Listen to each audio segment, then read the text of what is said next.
Hi, I'm Joe Bonamassa. Hi, I'm George Benson, and we're here at the Comerica Theatre in Phoenix, Arizona. Well, for me, jazz was always what the real musicians played. Because you know, as a blues guy, I'm kind of constrained to a 1, 4, and a 5, and I learned how to play over those changes. But if I get into a world where there's some, I call them adult chords, that's when I turn off, And I was always really intrigued by how people can anticipate the movement of the chord changes and solo over that, And it's always something I've just recently tried to get my head around, but it's really fun. And that's why I always said the difference between blues and jazz. The real musicians play jazz, Well, everything begins with one, and blues definitely, which basically had its beginnings in the South. New Orleans took the blues and turned it into new music. We called New Orleans jazz, but it definitely had blues roots. And so, like you just mentioned, man, it's a very interesting thing. Those simple chords are what jazz people elaborate on.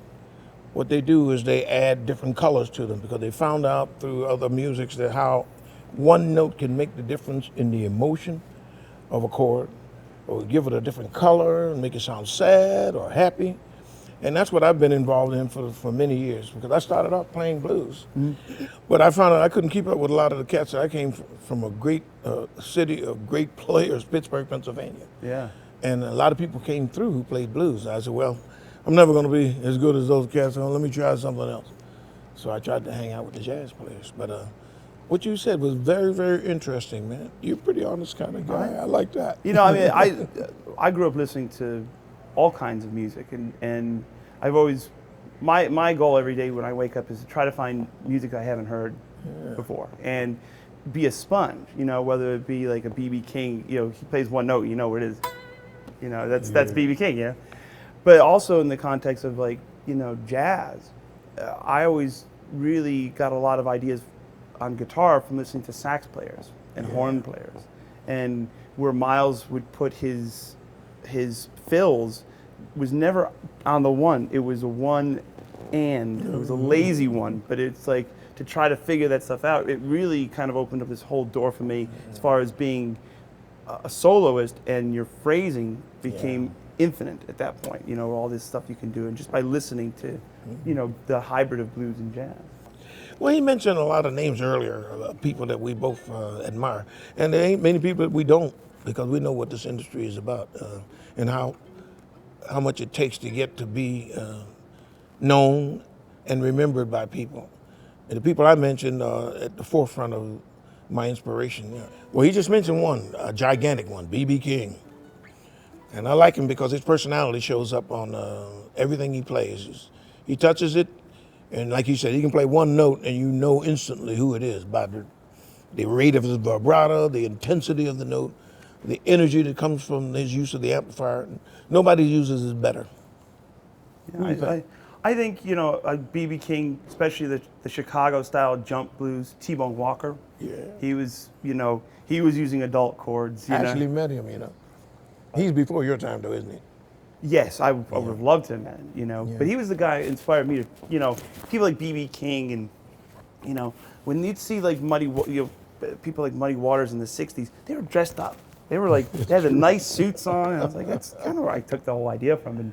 And I think T-Bone Walker and the jump blues scene out of Chicago really was the beginnings of the hybrid jazz, where the blues guys were going, okay, we know the fancy, I think Jimi Hendrix got his we know playing behind the neck from T-Bone. And he used to play almost, I saw some pictures, he would play flat. That's right. That's true. You go, wow, it's like incredible, but it's part of that sound. He was a happy guy, He'd come in the club, man. He's like from the real old school, right? And he was like he knew you all of his life. Yeah. I had just been on the road like maybe 3 months, and I met him in L.A. He walked in the club.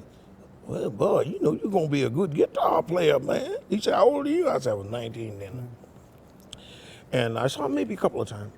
And he didn't live much longer than that, And he played with his teeth. I saw him play with his teeth, and and behind his neck and so forth. Yeah. But he was also B.B. King's favorite guitar player. Yeah. B.B. loved T-Bone Walker, and I know why, man.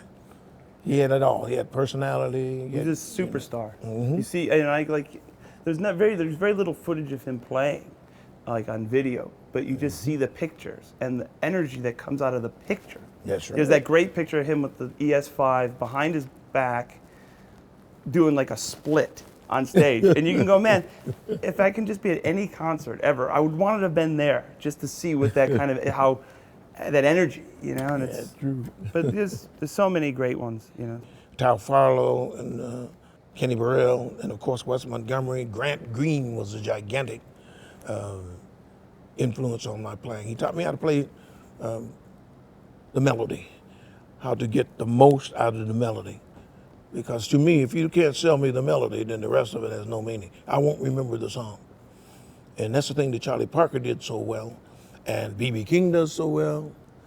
Once they do a song, you hear that melody. Whatever they do underneath that, you never get away from hearing the melody, so you can sing along with all the improvisation. To me, that's the mark of a master.